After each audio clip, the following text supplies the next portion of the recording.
Day 412, Friday, May 17th.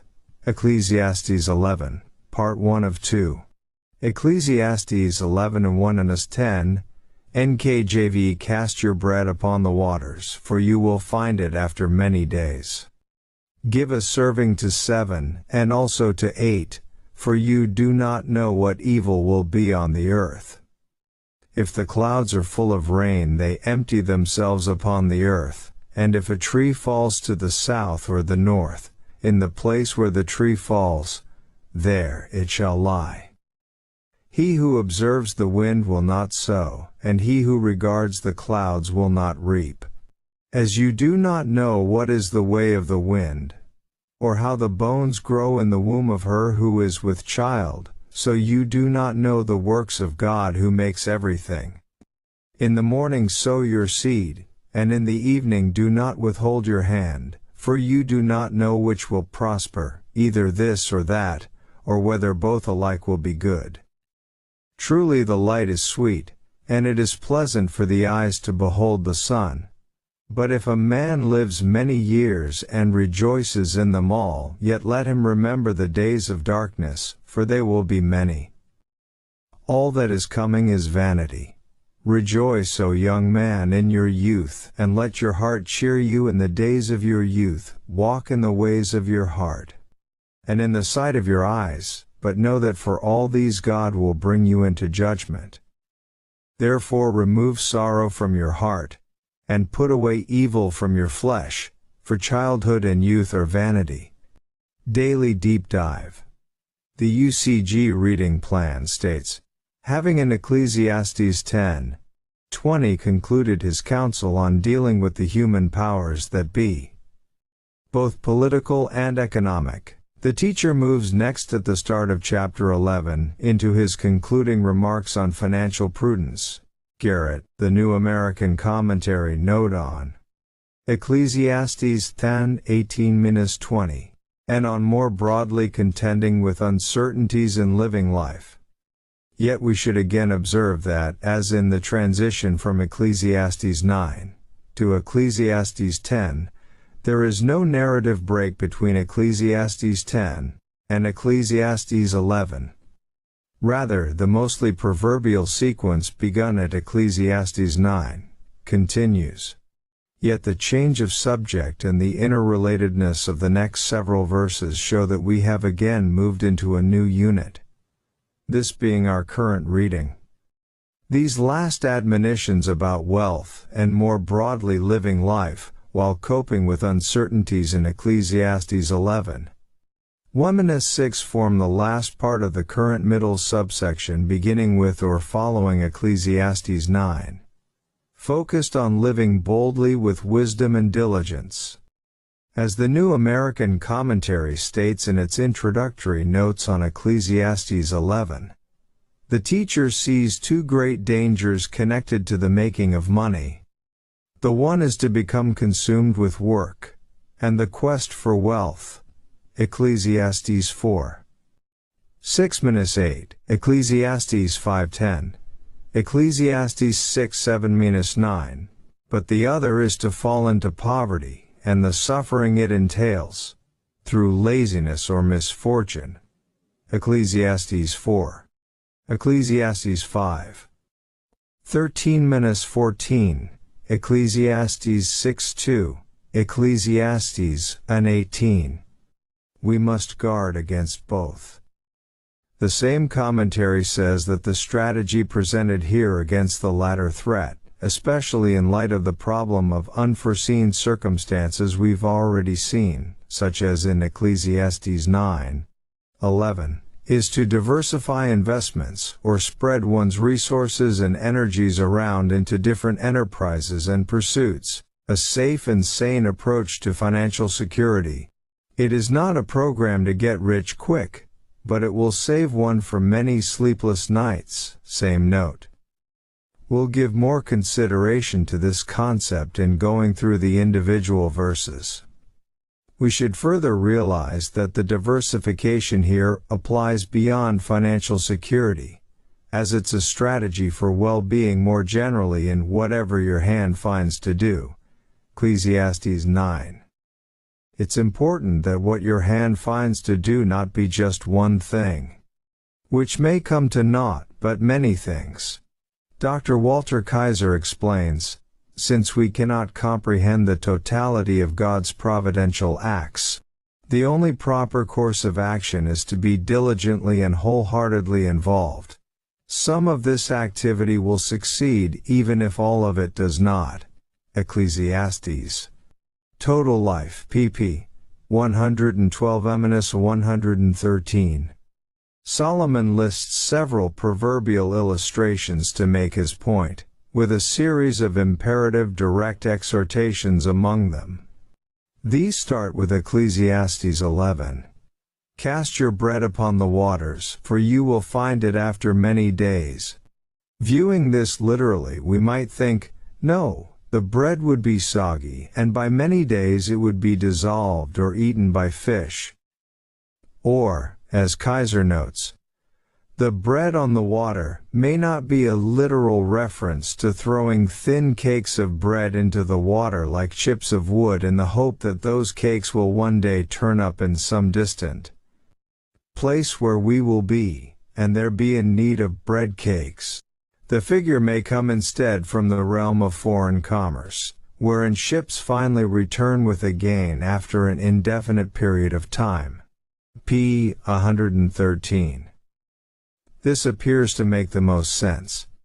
The NIV Cultural Background Study Bible mentions the suggestion that the verse could refer to beer brewing, with Akkadian texts presenting dates and bread thrown into water in mixing ingredients to make beer, so that the bread comes back as beer, with the servings to 7 and 8 in verse 2, supposedly meaning the beer is to be shared. But the same study Bible says it's more likely that the reference is to commerce. Note on verse 1. The Zondervan NIV Study Bible likewise says that Ecclesiastes 11 probably means, ship your grain across the sea, for after many days you may receive a return. That is, be adventurous, like those who accept the risks and reap the benefits of seaborne trade. Do not always play it safe. Note on verse 1. The Tyndale Old Testament Commentaries volume on Ecclesiastes elaborates. The allusion is to the element of trust in much ancient business. Ships on commercial voyages might be long delayed before any profit resulted. Yet one's goods had to be committed to them. Solomon's fleet, which brought back gold, silver, ivory, apes, and peacocks. 1 Kings 10:22, and see 1 Kings 9:26-28, sailed once in 3 years. Similarly, the preacher has called his readers to take life as from the hand of God, and to enjoy it, despite its trials and perplexities. Such a life contains within it the elements of trust and adventure. Demands total commitment, for your bread is used in the sense of goods, livelihood, as in Deuteronomy 8 verse 3, Proverbs 1:14, and has a forward look to it. You will find a reward which requires patience after many days. Eaten. Note on Ecclesiastes 11.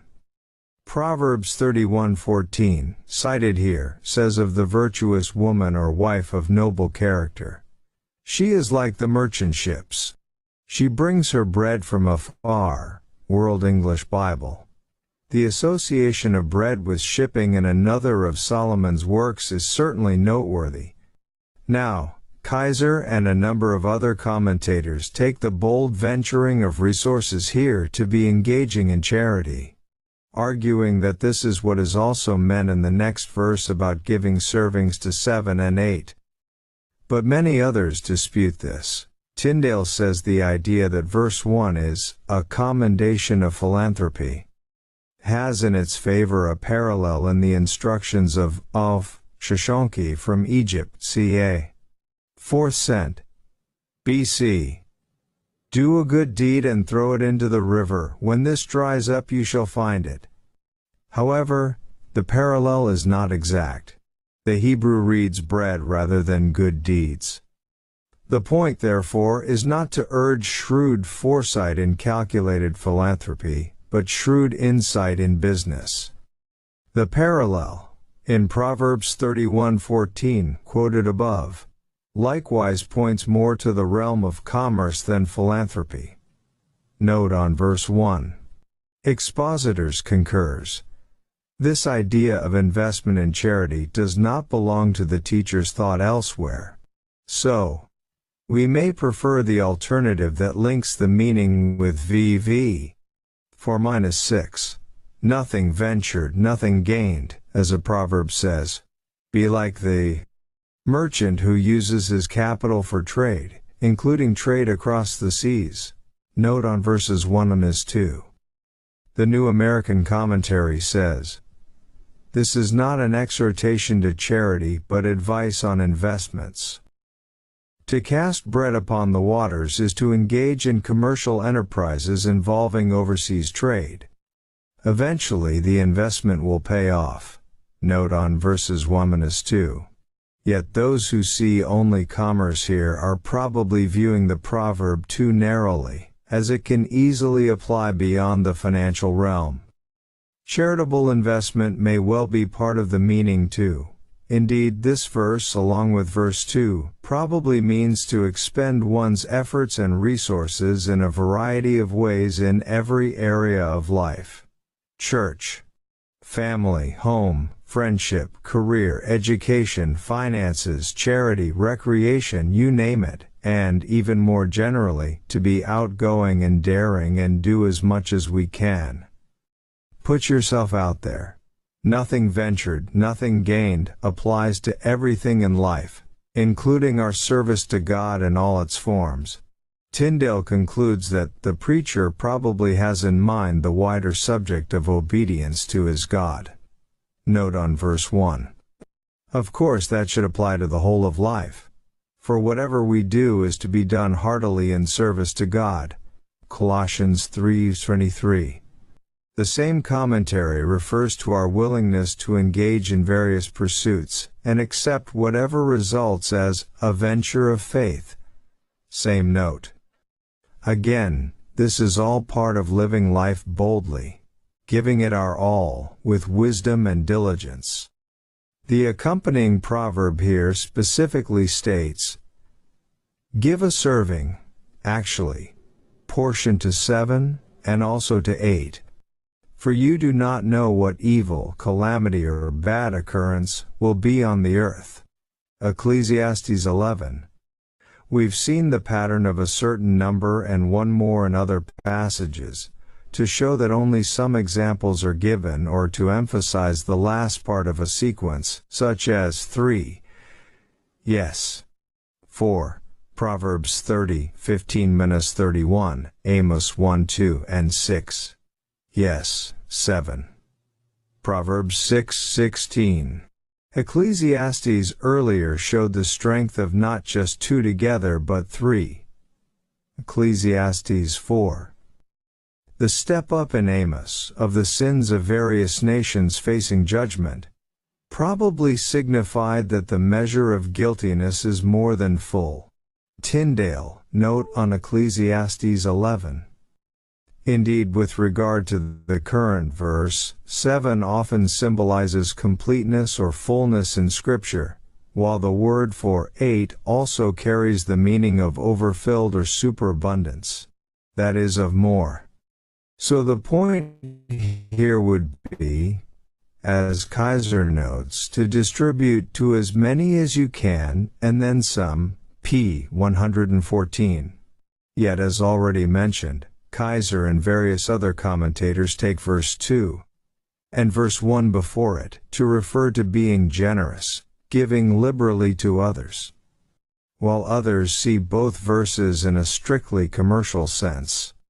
Some interpret verse 1 in terms of commerce but still see verse 2 as referring to charitable giving. The evil in that case would be a problem to eliminate or alleviate through such generosity. However, the evil seems more likely to be disastrous circumstances causing various undertakings or investments to fail, the multiplicity of enterprises serving as a hedge and safety net against this. After all, verse 6 counsels essentially the same thing. Keep sowing seed, not knowing which will prove fruitful. In both, commercial business ventures appear to be in view as in verse 1, though the application is broader. In this light, verse 2 is a strategy for coping with potential hardship and disappointments. As the expositor's Bible commentary states, we must use common sense in sensible planning, and in eliminating as many of the uncertainties as we can. Right, introductory note on verses 1-6. The Zondervan NIV Study Bible says that verse 2 probably means invest in 7 ventures, yes and a. For you do not know. That is, diversify your efforts because you never know which ventures may fail. Don't put your eggs all in one basket. Diversify your undertakings and reduce the risks. Of course, as in verse 1, this refers to more than just finances. It concerns all areas of life. That would certainly include charitable giving and being generous. But it goes far beyond that, impacting everything we do. Where verse 1 says to put yourself out there, verse 2 says to spread yourself around, not too thinly, but giving your all in everything you set your hand to do. Some efforts will succeed and bring the return sought in verse 1. Others will prove fruitless. In all this, we do what we can, yet trusting in God for whatever successes He will grant, as what happens is ultimately up to Him. Continuing in the same theme, verses 3-4, warn us what will happen if we do not obey the commands of verses 1-2. Riken, Preaching the Word, p. 256. Showing that we need to go ahead and act. Verses 3-4 state, if the clouds are full of rain they empty themselves upon the earth, and if a tree falls to the south or the north, in the place where the tree falls, there it shall lie. He who observes the wind will not sow, and he who regards the clouds will not reap. As expositors' notes on these verses, we often have to act before we can foresee all we would like to know about the future. The farmer who waits till he is completely certain of perfect weather conditions will never reap anything at all. We don't know what will happen if we act. But we do know what will likely happen if we do nothing, we'll gain nothing. Kaiser and some others see the matter of the tree falling north or south as concerning whose property it lands on and thus who gains the use of it, such as for firewood. However, it seems more likely that the concern is what harm a falling tree might do depending on which way it falls, perhaps on a building or on a portion of field where crops could be damaged and making for a lot of extra work. The point would be that we don't know whether or which way a tree is going to fall, to do harm or not. Similarly, looking to clouds to rain when full could represent waiting for needed rain, but might instead refer to torrential downpours that would wash away topsoil. In fact, if we consider the clouds together with a fallen tree and the wind in verse 4, the description here seems to be of severe thunderstorms. Despite the possibility of crop damage, the farmer must still sow to reap.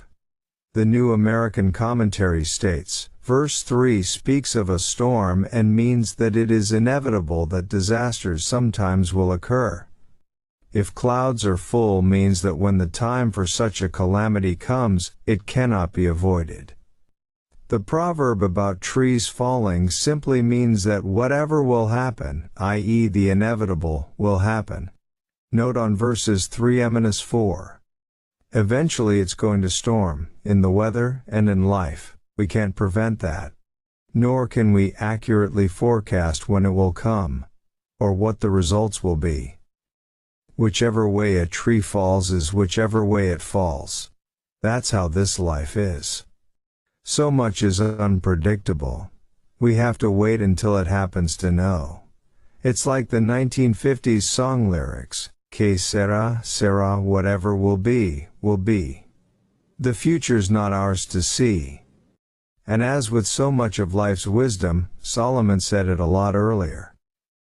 Now, regarding the problem with observing and regarding the wind and clouds in verse 4, it's not wrong to look at the weather or any conditions relevant to our lives and plan accordingly, making needed adjustments as necessary.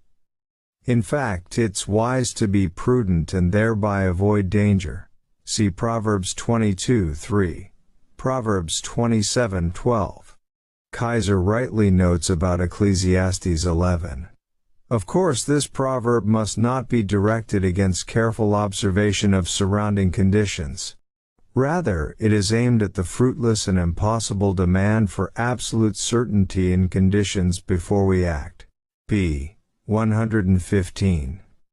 The Tyndale commentary says the warning is against procrastination. The life of joy will not come to the waverer. His life will be a total failure. The process of sowing to reaping indicating the totality of life. Note on verse 4.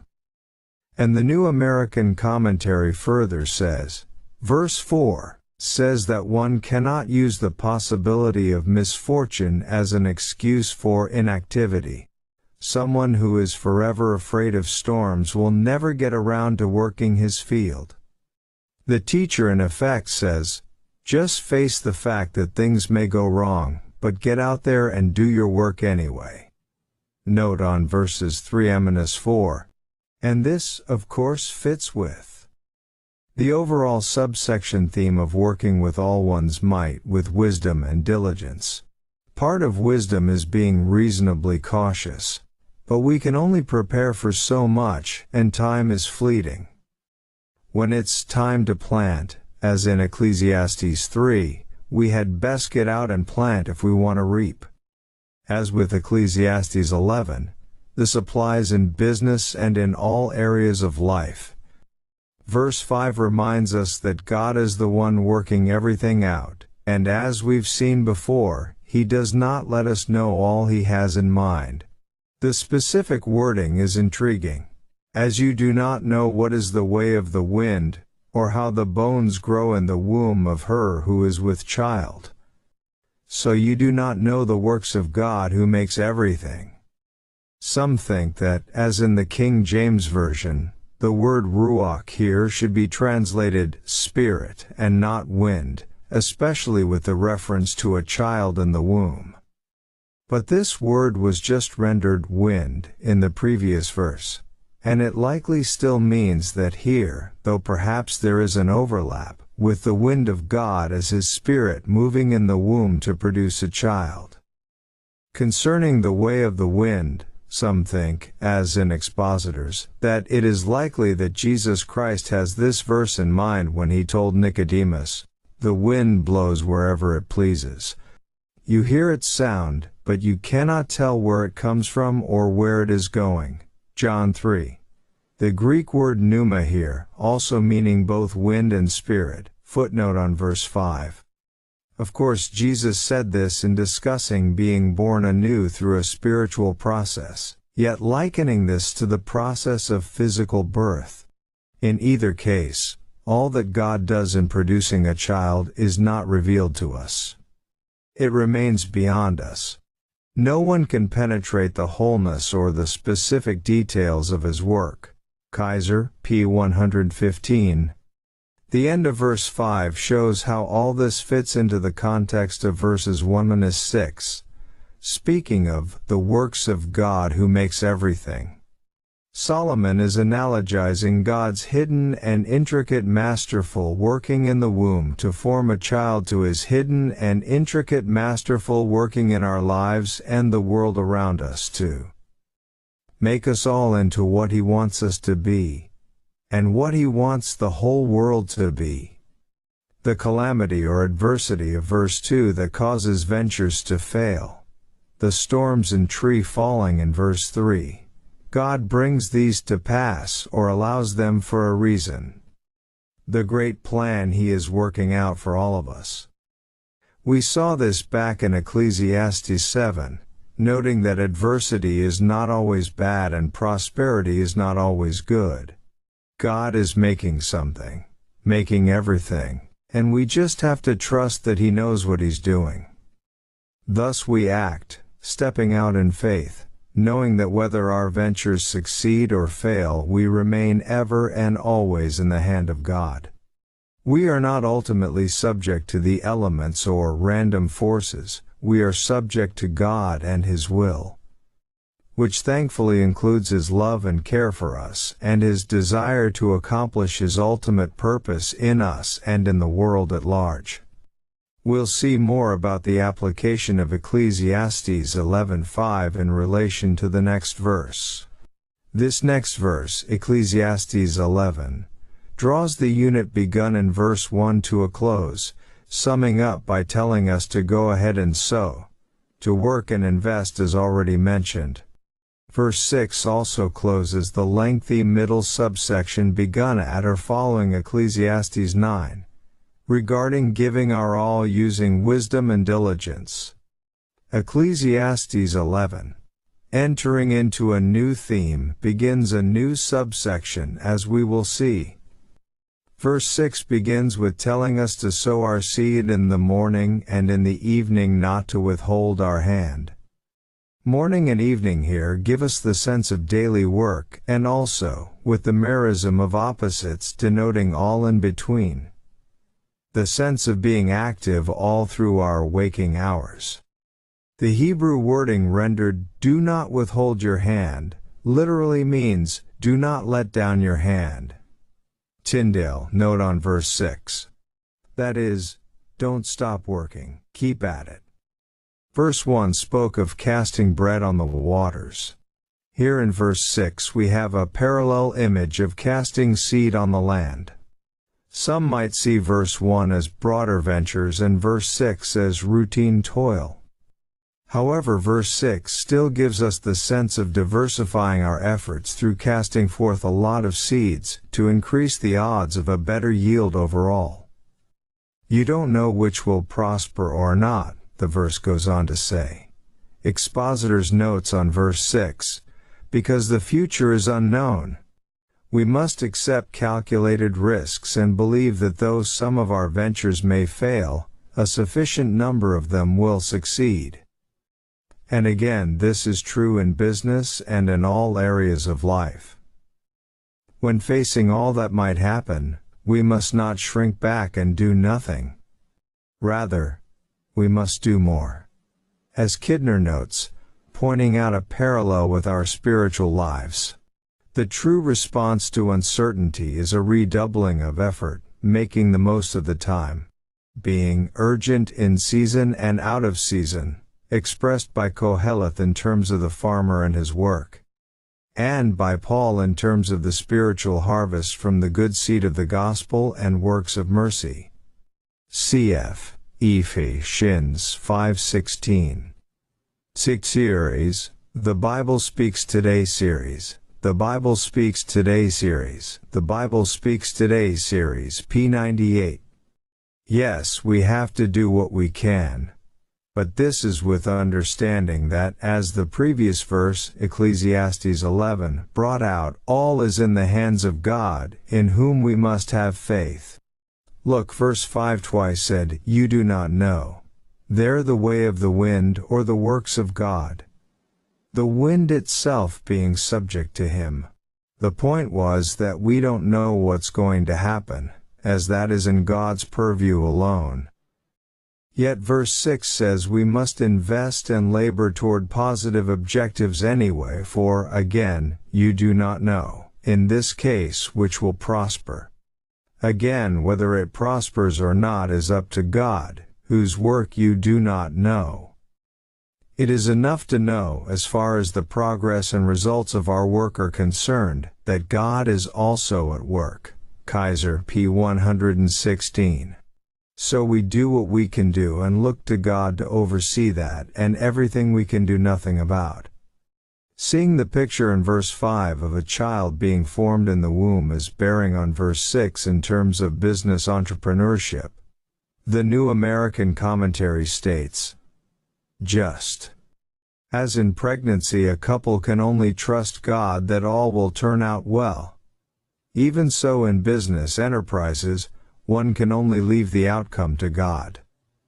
Pregnancy is the supreme example of a human endeavor, the results of which are out of human control.